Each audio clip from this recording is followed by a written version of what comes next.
Fala pessoal, beleza? Como é que você está? Tá bem? Deixa aquele like, se inscreve no nosso canal. Vamos lá pessoal, hoje a gente vai ver aqui o vídeo 6 pessoas que subiram no Monte Apalache e nunca foram encontrados. Eu não conheço o Monte Apalache, e não sei onde é que fica.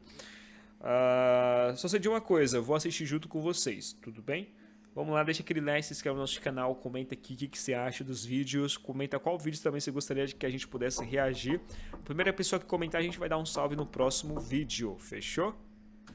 1969, o pequeno Dennis Martin, de apenas 6 anos, passava o fim de semana do Dia dos Pais com a família no Parque Nacional Great Smoky Mountains, nos Estados Unidos. Ele estava junto com o pai, o avô e o irmão mais velho, acampando próximo a Spence Field, uma área isolada nas montanhas ao longo da famosa trilha dos Apalaches. O que era para ser apenas um passeio tranquilo em família, acabou se transformando em um dos desaparecimentos infantis mais misteriosos da história do país. Já no fim do dia, Dennis e outros garotos tiveram uma ideia de brincadeira. Queriam se esconder ao longo da trilha e dar um susto nos adultos quando eles passassem. Para isso decidiram se separar. Dennis seguiu por um lado, enquanto os outros foram por outro caminho. Pouco tempo depois, os meninos voltaram para o ponto combinado, mas Dennis não apareceu. O pai dele, Bill Martin, começou a chamá-lo imediatamente e iniciou uma busca a pé pela região. Nenhuma resposta. Nenhum sinal de movimento no mato. E nenhum vestígio do menino, que vestia uma camiseta vermelha bem chamativa. O local também não ajudava. Era uma área montanhosa, íngreme e coberta por vegetação densa. Nossa, é complicado, né? A pessoa sumir assim do nada, ainda mais em um ambiente desse, né? De floresta, íngreme, bastante vegetação. Onde alguém pode desaparecer de vista em questão de segundos. Se Dennis saiu da trilha, se caiu ou se desorientou, a própria floresta poderia ter escondido ele rapidamente. E a situação só piorou. Pouco depois do desaparecimento, uma forte chuva atingiu a região. A tempestade foi intensa o suficiente para apagar possíveis pegadas ou qualquer rastro que pudesse ajudar nas buscas. Quando a noite chegou, a temperatura caiu bastante. Para uma criança de 6 anos, vestida para um passeio de verão, passar a noite sozinho ali representava um risco enorme. Mesmo assim, familiares e guardas do parque continuaram procurando durante a noite, tentando encontrá-lo antes que as condições ficassem ainda mais difíceis. No dia seguinte, a busca já tinha ganhado proporções gigantescas.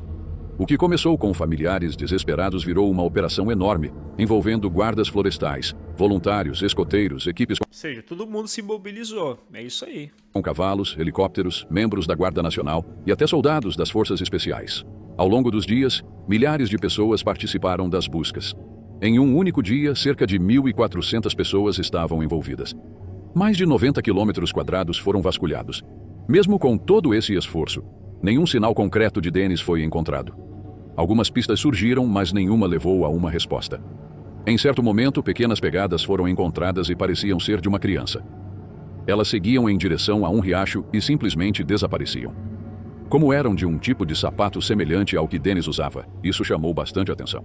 Porém, depois de análise, as autoridades acreditaram que aquelas marcas provavelmente eram de um escoteiro que participava das buscas. Com o passar do tempo, teorias mais sombrias começaram a circular. A mais conhecida veio de um homem chamado Harold Key, que afirmou ter ouvido um grito assustador pouco depois do desaparecimento. Em seguida, disse ter visto um homem com aparência estranha, andando rapidamente pela região, carregando algo vermelho nos ombros. Como Dennis usava uma camiseta vermelha, o relato chamou atenção. Mas havia um problema. A distância e o tempo não batiam com o que seria possível. Os investigadores concluíram que não havia como ligar aquela história diretamente ao caso. Tanto os guardas do parque quanto o FBI descartaram essa possibilidade por falta de provas. Mesmo assim, a hipótese de sequestro nunca deixou de ser considerada. O próprio pai de Dennis acreditava nisso, e muita gente entendia o motivo. Uma criança desaparece durante o dia, uma busca gigantesca é feita, e nenhum vestígio aparece. Já as autoridades seguiram por outro caminho. Para elas, a explicação mais provável é que Dennis tenha se perdido e morrido na própria mata pouco tempo depois de desaparecer. Pode não ser a versão mais impactante. Tinha ursos lá? Era lugar de questões de urso? Mas é a que faz mais sentido dentro das circunstâncias. Também se falou em ataque de animal, como urso ou javali, mas essa teoria sempre teve falhas. Não havia sangue, não havia roupas rasgadas, não havia nenhum sinal claro de um ataque. No dia 29 de junho, as buscas oficiais foram encerradas. Os voluntários já estavam exaustos, não existiam mais pistas, e a montanha simplesmente não revelou o que aconteceu. Dennis Martin nunca mais foi encontrado. Nossa.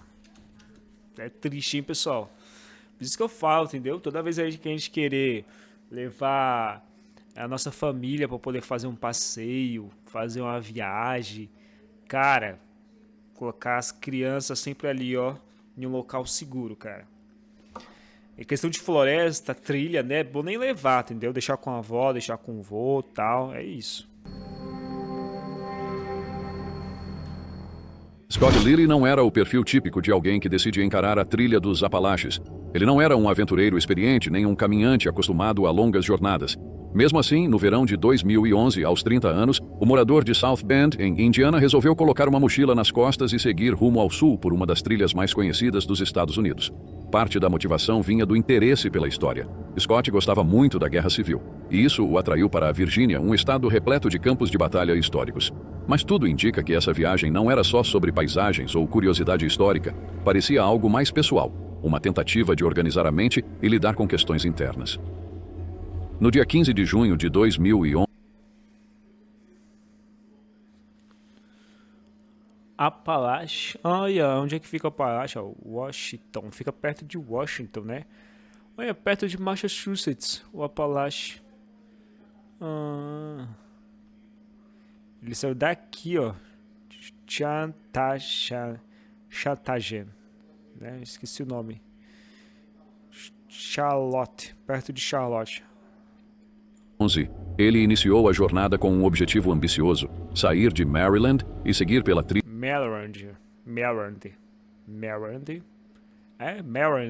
até chegar ao Springer Mountain, na Geórgia.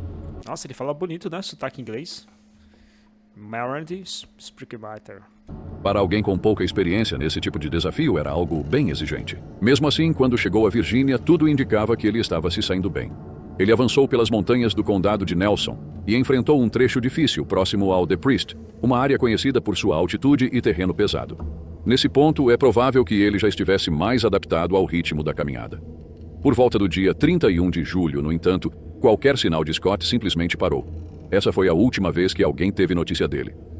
Os investigadores acreditam que ele seguia em direção ao abrigo conhecido como Cow Camp Gap Shelter, uma estrutura simples de madeira bastante utilizada por quem percorre a trilha.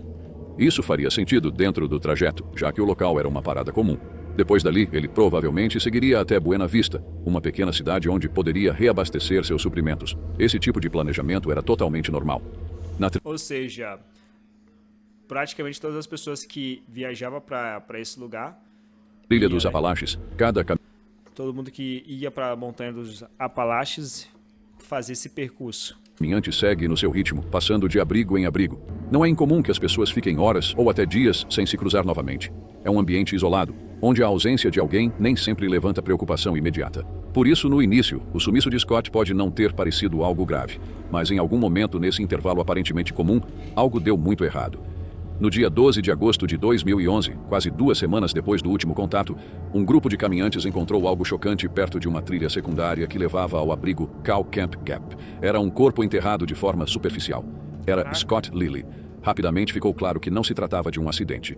Alguém havia tentado esconder o corpo de forma simples, mas suficiente para dificultar que fosse encontrado logo. A estimativa era de que ele estivesse morto havia cerca de 12 dias. Nossa, caraca. Isso indica que sua morte provavelmente aconteceu pouco tempo depois do último avistamento, ainda no fim de julho. O local também chamou atenção, não era um ponto completamente isolado. Pelo contrário, era uma área bastante frequentada por caminhantes e campistas. Isso levanta uma questão inquietante: quem fez aquilo assumiu um risco considerável ou já conhecia bem o local? Meses depois, veio a confirmação mais pesada do caso.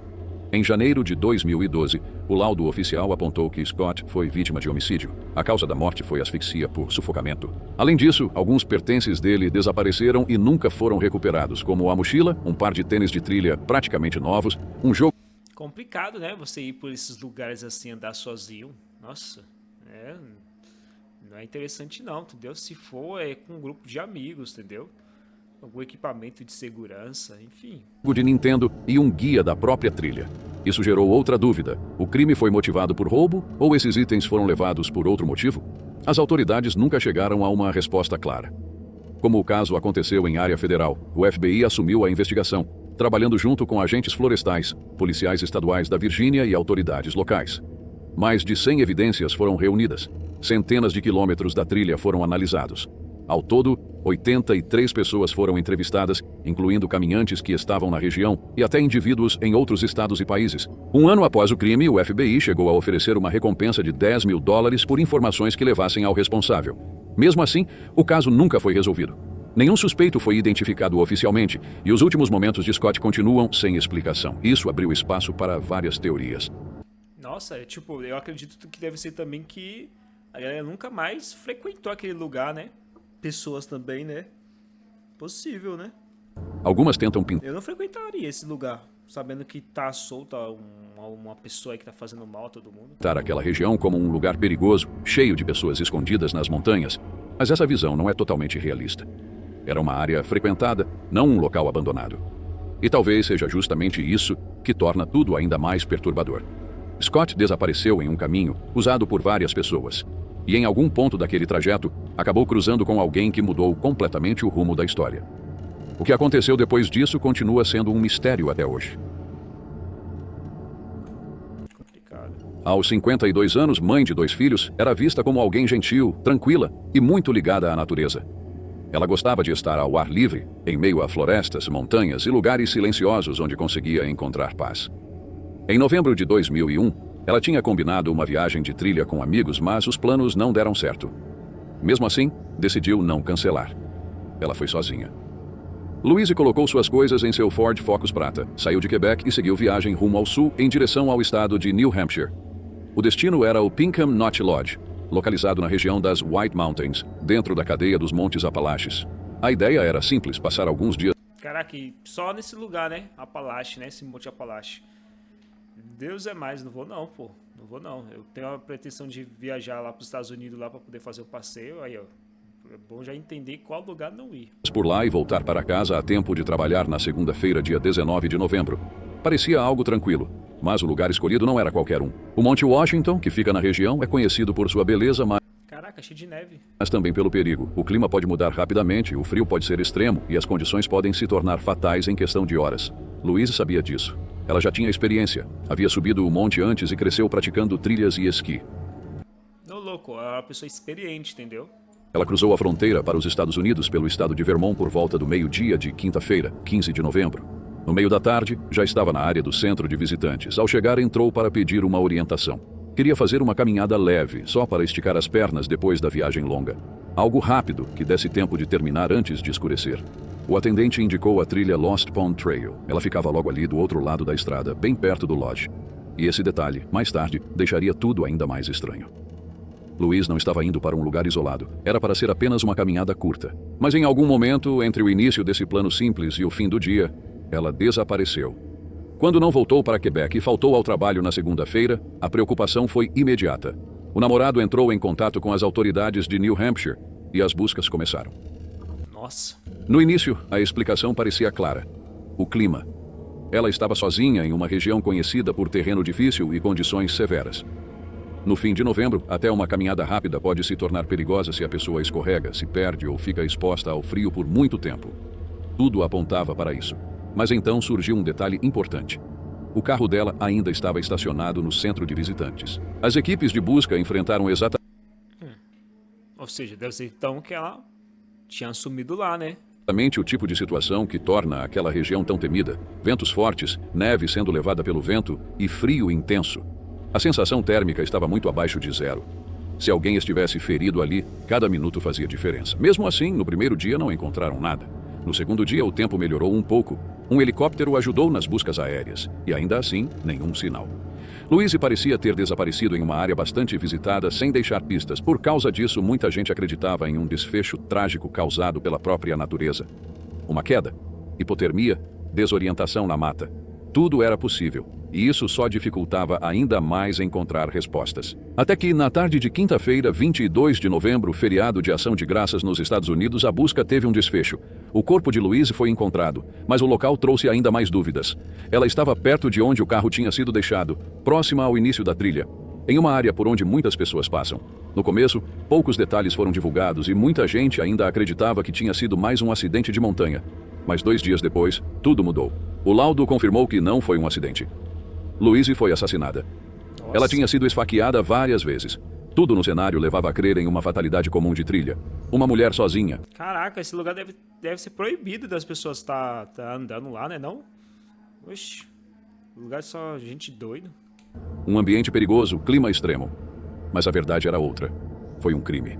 E até hoje ninguém foi ir às montanhas Great Smoky Mountains em março de 2012. Quem convivia com ele já percebia que algo não estava bem.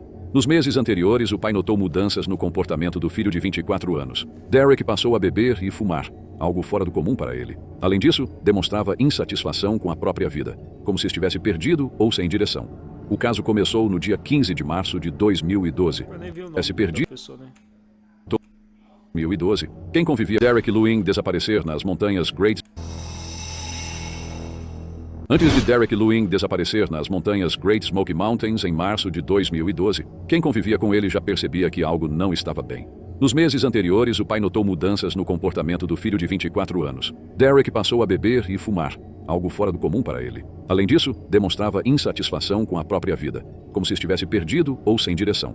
O caso começou no dia 15 de março de 2012, quando ele simplesmente não apareceu no trabalho. Ninguém conseguia contato. O celular só chamava e não era atendido. Um amigo acabou avisando seu colega de quarto, Ryan, e a preocupação aumentou rapidamente. Ryan entrou em contato com a família, que viajou durante a madrugada da Virgínia até o Tennessee. Assim que chegaram, começaram a vasculhar qualquer pista que pudesse indicar para onde Derek tinha ido. No computador dele encontraram pesquisas sobre o Parque Nacional Great Smoky Caraca, então tipo, ninguém tava sabendo para onde ele foi. Mountains. Também havia uma reserva em um hotel. Isso mostrava que ele não sumiu por acaso, havia um plano por trás. E por algum motivo esse plano o levou para o lado da Carolina do Norte das montanhas. Mas ninguém sabia explicar o porquê. 2 dias depois, no dia 17 de março, câmeras de segurança registraram Derek saindo de um hotel em Cherokee, por volta das 4 da manhã. Ele levava apenas uma mochila pequena, esse foi o último registro confirmado. Depois disso, ele desapareceu completamente. Dentro do quarto de hotel, alguns detalhes chamaram a atenção. Havia uma Bíblia sobre a cama e uma garrafa de bebida no chão. Isso levantou a suspeita de que ele poderia estar passando por algum conflito interno, emocional ou até espiritual. É, porque do nada, né, a pessoa sair assim com a mochila, provavelmente ela tá querendo sair. Na mesma manhã, por volta das Sem rumo, né, sem direção. 8h30, o carro dele, um Ford Escape branco, foi encontrado em Newfound Gap, uma região alta das montanhas, perto da divisa entre Tennessee e Carolina do Norte. A própria família encontrou o veículo durante as buscas. Dentro do carro havia um bilhete. A mensagem era simples, mas inquietante: não me sigam. Mesmo Caraca. assim, as buscas continuaram, porque naquele momento já estava claro que aquilo não era uma situação comum. E o que encontraram dentro do carro só deixou tudo mais estranho. Derek havia comprado vários equipamentos para trilha, mapas do parque, barraca, saco de dormir, comida, cordas, ferramentas e lanternas. Tudo indicava preparação para uma jornada mais séria na natureza.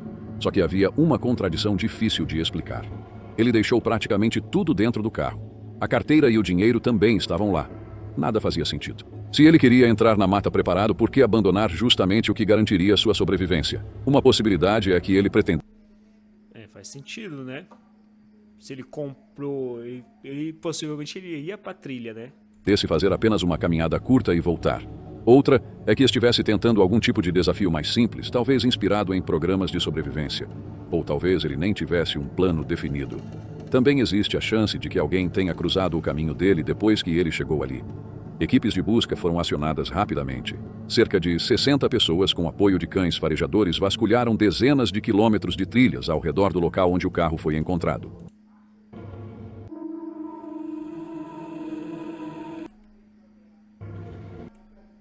Derek Lewin nunca mais foi encontrado. No dia 8 de outubro de 1976, a jovem Tranny Gibson, de 16 anos, participou de uma excursão escolar para as Great Smoky Mountains, junto com cerca de 40 alunos da Berdan High School, em Knoxville, Tennessee. Ela era conhecida por ser tranquila, querida pelos colegas e muito interessada em plantas. Estudava horticultura e sonhava em seguir carreira na área de arquitetura paisagística. Uma viagem para a natureza era exatamente o tipo de experiência que combinava com ela. O grupo tinha como destino Andrews Bald e a região de Kuori. O problema era o clima. O tempo estava úmido. Cara, você percebe que, né, que toda vez ali é um clima também, né, pesado, com nevoeiro. frio e instável, ao ponto de a viagem quase ter sido cancelada. Além disso, Tranny não estava bem preparada para aquele tipo de ambiente. Ela havia deixado o casaco em casa e estava vestindo apenas uma blusa, um suéter, jeans e tênis. Um colega chamado Robert Simpson acabou emprestando um casaco de lã para ela. Antes de iniciar a trilha, os alunos receberam orientações claras: permanecer no caminho demarcado, não ultrapassar Andrews Bald e retornar ao ônibus até às 15h30. Ou seja, tava em grupo a galera? Minutos.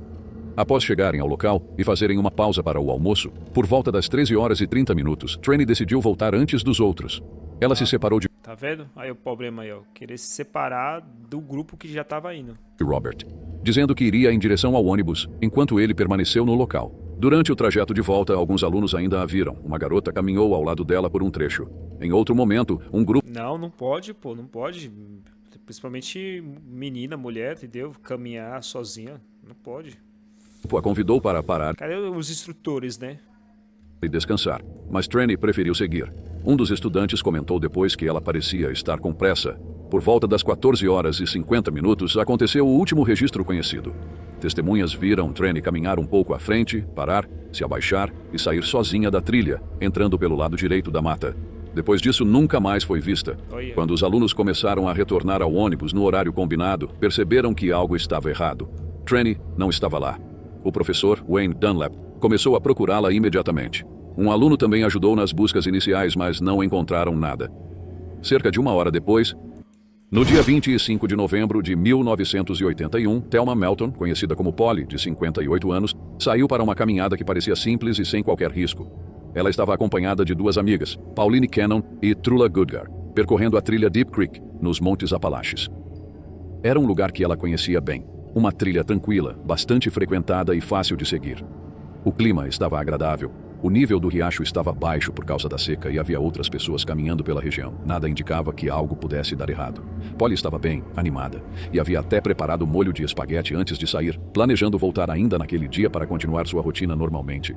Cerca de uma hora depois de começarem, por volta das 16h, as três chegaram ao ponto onde fariam o retorno e iniciaram o caminho de volta. Foi nesse momento que algo estranho aconteceu. Polly, que antes estava andando mais devagar, de repente acelerou o passo. Uma das amigas brincou dizendo que não iria competir com ela. Polly olhou para trás, sorriu e seguiu andando. Esse foi o último momento normal. A mudança chamou atenção porque não combinava com o perfil dela. Polly não era jovem, fumava bastante e tinha pressão alta. Não era o tipo de pessoa que sairia andando rápido sem motivo. Entendeu? Ó, já um grande ensinamento. Jamais andar sozinho, principalmente fazer trilha. Sempre com um grupo, pessoal. Sempre, entendeu? Esquece esse negócio de, eu vou ali pegar tal coisa lá no carro. Ande em grupo. E, de preferência também, com equipamento. Entendeu? Com alguma coisa ali para poder estar se defendendo. Mesmo assim, ela foi à frente. Passou por uma pequena elevação na trilha e sumiu da vista das amigas. No início, ninguém achou estranho. Elas imaginaram que Polly estivesse apenas apressada para voltar e encontrar o marido Robert, que estava esperando próximo ao início da trilha. Mas quando chegaram ao mesmo ponto, ela não estava mais lá. Ainda tentando encontrar uma explicação simples, seguiram o caminho. Porém, ao chegarem ao final da trilha e perceberem que Polly não havia retornado, a situação mudou completamente. Já fazia quase uma hora desde que ela havia desaparecido de vista. Um detalhe ficou marcado depois. Antes de sumir, Polly havia parado e acenado para trás. Um gesto simples, comum, mas que acabou sendo a última lembrança que alguém teve dela. As amigas, junto com seus maridos, voltaram pela trilha tentando refazer o caminho. Perguntaram a outros caminhantes se alguém tinha visto Polly. Ninguém viu. Isso tornou tudo ainda mais estranho. A trilha Deep Creek era movimentada e próxima a um estacionamento. Era o tipo de lugar onde alguém certamente seria notado. Estranho, né? Se continuasse caminhando normalmente. Por volta das 18h, os guardas do parque foram avisados e pouco tempo depois, uma busca oficial começou. No início havia uma possível pista. Os sapatos de Polly tinham uma marca específica na sola, o que poderia ajudar a identificar suas pegadas. Mas isso não ajudou em nada. Várias pessoas andando ali. Muitas pessoas haviam passado pela trilha e as marcas se misturaram. Nem mesmo foi possível determinar em que ponto ela poderia ter saído do caminho. As buscas aumentaram ao longo dos dias. Voluntários se juntaram às equipes, cães farejadores foram utilizados e a área chegou a ser isolada. Ao todo, cerca de 150 pessoas participaram das buscas. Nossa! Com apoio de 9 cães. E então surgiu um dos pontos mais estranhos do caso. Quando os cães foram levados até o local onde Polly foi vista pela última vez, eles reagiram de forma incomum. Identificaram o cheiro dela. mas em vez de seguir uma direção, ficaram circulando o mesmo ponto e uivando. Era como se o rastro simplesmente terminasse ali. Não havia sinais de que ela tivesse entrado na mata, nem trilhas indicando outro caminho. Também não havia qualquer indício de luta, nenhuma roupa, nenhum objeto. Nada. As autoridades descartaram algumas hipóteses naturais. A temperatura não estava baixa o suficiente para causar hipotermia e não havia animais grandes na região capazes de levá-la sem deixar rastros. Depois, com a queda das folhas e melhor visibilidade, um helicóptero sobrevoou a área. Mesmo assim, nenhuma pista apareceu. As buscas duraram 5 dias e foram encerradas, mas o caso ficou ainda mais misterioso quando começaram a investigar a vida de Polly antes do desaparecimento. Um pastor que a conhecia comentou que ela parecia abalada após a morte recente da mãe. Também surgiu a informação de que um remédio para a ansiedade, o Valium, havia desaparecido. O marido disse que o frasco não estava mais em casa, levantando a possibilidade de que Polly o tivesse levado. Isso Complicado, né, pessoal? Situação bem complicada. Rapaz, nossa, eu não gosto de fazer esses vídeos não, falar a verdade, sei lá, me sinto, né, sei lá, uma energia, né, negativa, sei lá, eu não gosto, entendeu? Falar a verdade, acho que esse daqui foi o último vídeo nesse estilo assim, de questões de desaparecimento e tal, realmente eu não gosto. Pessoal, deixa aquele like, se inscreve no nosso canal para mais vídeos, tudo bem? Comenta aqui. Se você já ouviu falar desse Monte Apalache, nunca ouvi falar, é nos Estados Unidos. E deixa aquele like, pessoal.